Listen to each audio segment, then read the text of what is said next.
Patchwork Pride, Beadwork Beauty, and our always exhilarating airboat rides.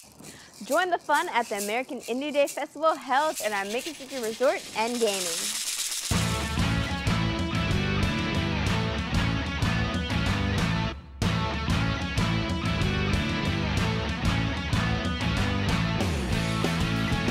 Today, we're celebrating Native American Day. Last year, we had our first celebration. It's not that we haven't been celebrating. We've been doing it out there on the main reservation. But last year, we decided to bring it out to the open and invite the public to participate with us. We had a lead-in event at our embassy located in downtown Miami. There, we invited some of the community leaders and media people to come out and visit with us. We had a lot of people that came out that day.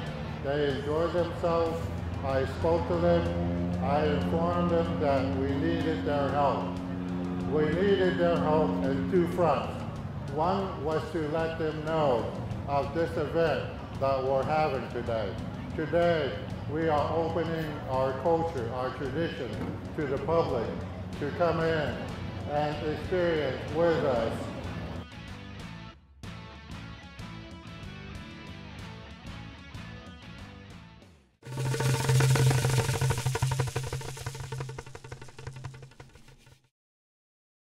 If you ever have a chance to visit the Miccosukee community, you'll soon find out that corn is prepared in so many ways that it's considered a delicacy.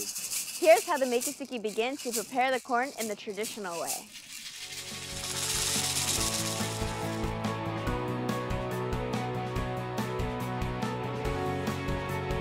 As you can see, we have a very colorful culture, full of life and full of spirit. It's very important that we understand that this life and spirit is within each of us. We all have talents and we all have gifts. And as you can see from these arts and crafts, we like to show it. Mr. Rockwell, he's of the Mohawk tribe. He's going to talk to us about some of his beadwork, as well as some of the dolls that he has here. A lot of the work that we have here on the table, my wife, Kay Tiger, puts a lot of time and effort into it. She learned it from her mother, her grandmother, and as well as some of the other elders in the community. And a lot of the beadwork and the crafts you see here, as well as the dolls and all of the patchwork, is done by my wife, Kay. She's from the Wind Clan. Here we have a Miccosukee doll. And why don't you tell us a little bit about what the doll means and what it stands for as a gift? Well, as a gift, it is always beautiful to have any kind of a gift, but especially these dolls because they are made from nature. The nature, meaning the palmetto fiber that goes into it. It's a fabric that comes from the palmetto out into the hammocks or mostly the pine heads. And also the face is made from that. And they make all this by hand. They do the beadwork. And this here is not really a hat. It looks like a hat, but it's a hairstyle, which helped them when it was out in the hot sun. It was their hair. So there was nothing covering their head but their hair, and they put a small thin board and made a visor, and it was very cool for them to walk around like this. And when you receive this as a gift made by your sweat and tears from going out, collecting the palmetto out in the forest to a finished product, and when you receive it, you know it was from their heart. They had something here called a cake, or in their language they call it shimpadagi. And also a lot of the elder women, they used to wear a lot of beads around their neck, signifying kind of like their wealth and everything. But mostly it wasn't their wealth according to how you calibrate wealth today. Their wealth was so that they could show creation and creator in a spiritual level how beautiful their life is. So they wore it in presentation, just like when we see a beautiful tree blooming with flowers or other animals out there and how beautiful, or birds and everything. They look beautiful, not to impress another person, but to impress nature or God itself. The bracelets here come from Navajo. My wife seen a lot of the beadworks that was made from the other tribes, but she wanted something to do with her own type of barrettes and made the patchwork design out of her own cultural designs, the patchwork designs that you see in their clothing, their dresses, and so on. And she also did some of these like that.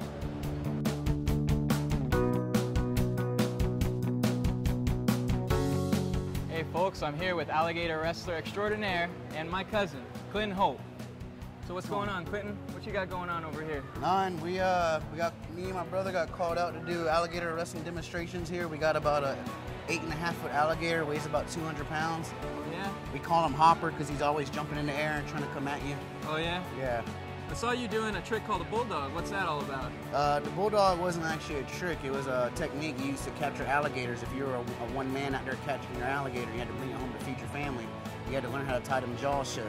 So you can tie them jaws shut and you're safe. You can bring the alligator home. No kidding. Well, what about the one after when you had his mouth open? And that didn't look like it was a technique out in the wild. Oh no, that was just a trick that gets done over the years. I mean, people think of crazy tricks. I used to stick my head in there, so I'd rather stick my arm in there right now than my head. We all know about that. I think you can check it out on YouTube, right? You got a nice video. I saw another trick that you did there. What was that? What was that all about? I think you had his mouth open and you did something with your hand there. That was called a face-off or the arm trick. The face-off or chin trick is where you open the jaws with your chin, leave the jaws wide open, and throw your hands out to the side so it shows that it's only your chin holding the jaws open. Right. And I stuck my arm in there just for extra bonus or whatever. Yeah, I saw that. Just kind of show off a little bit. I saw that. Yeah, the crowd loved it. I mean, you got a really good response today. Well, with the crowd, I've been wrestling for about 8 years, almost 9 years now, and me and my brother, we've learned to get in with the crowd and get them to cheer, hit them hard, because in the end, that's what makes me happy to keep doing my job. Yeah, I mean, you're definitely a great showman. Hey folks, I'm here with Blaze Osceola. She's dressed in her traditional Miccosukee attire, and she's going to tell us a little bit about corn and the traditional way of grinding.